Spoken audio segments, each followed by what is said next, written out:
So this is our setup.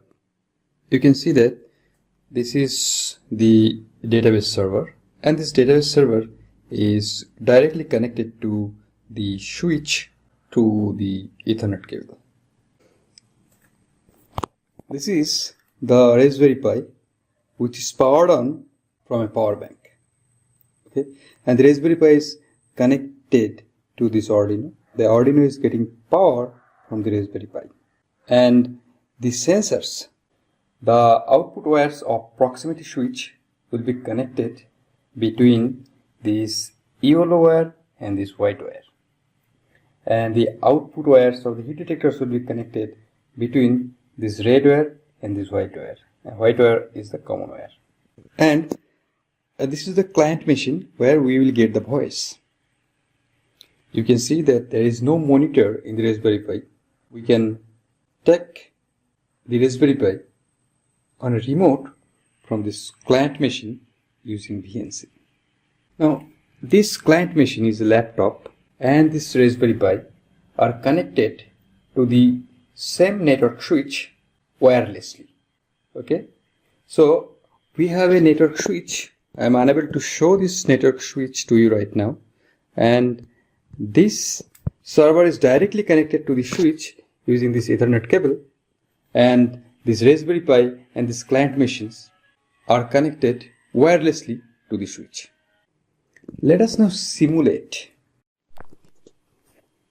You need this setup along with two sensors. The first sensor is heat detector and the second one is proximity switch. And you need to know Python, C++ and MySQL database. So using this setup and Python, C++ and MySQL database along with two sensors, I have created a very nice voice alarm system. Now we will simulate this voice alarm system. Let us first explain the setup and then we will simulate. We will see what happens. Okay, so we have seen the setup. Now let us go to the server. This is the database server, and we will check the IP address of the database server because these IP address will be used in both the Python program. Okay, so let us check the IP address. So let us write ifconfig here. So let us write ifconfig and enter. We can see the IP address is 192.168.100.4. Okay, and in our Python program we use the same IP address. Okay, now we will not look on the database.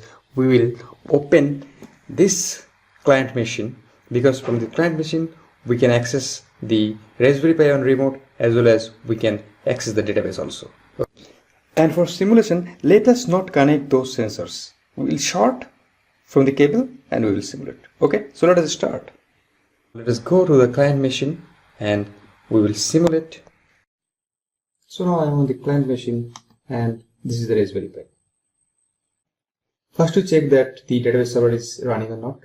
To do so, click on the terminal and write MySQL -h and the IP address of the server, and -u, the root is the username, and -p, and mydb was my database name.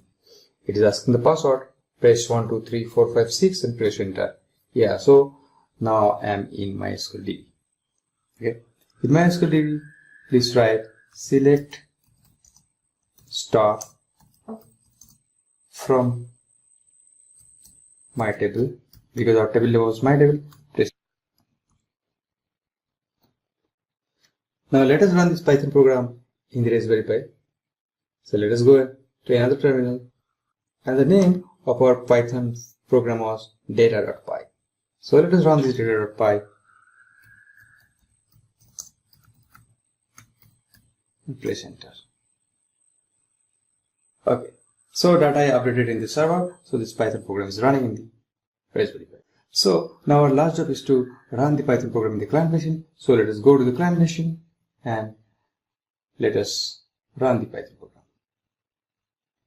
The name of our Python program is voh.py. So let us go to the terminal and run the program python voh.py and press enter. So our program started. So now everything is running. So we will activate the sensor now. So let us now activate the proximity switch by shorting these two cables. Hey, there is a theft in the bedroom. Please attend. Okay, you have seen the voice and the local ID is also going. This is for local indication.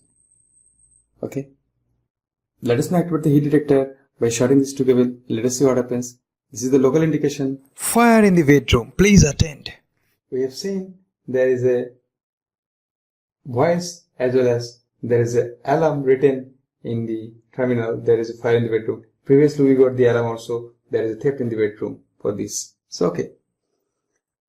So if you like my video and if you want more videos on industrial Internet of Things, electronics, network theory, circuit theory, etc., then please subscribe to my channel.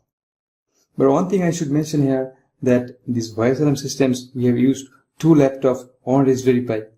So if you don't have any laptop, you can use only this Raspberry Pi, because using this Raspberry Pi also you can create whole things. But in that case, you have to install the MySQL server inside this Raspberry Pi. But only using on Raspberry Pi, on Arduino and 2 sensors, you can create the whole systems and you can use in your home also.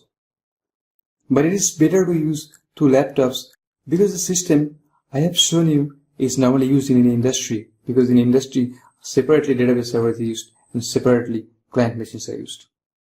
If you want to know how this voice alarm system works, and if you want to learn every line of the code I have used, and want to learn the theory behind it, and want to understand every concepts behind this from the scratch, then please click on the link given on the screen.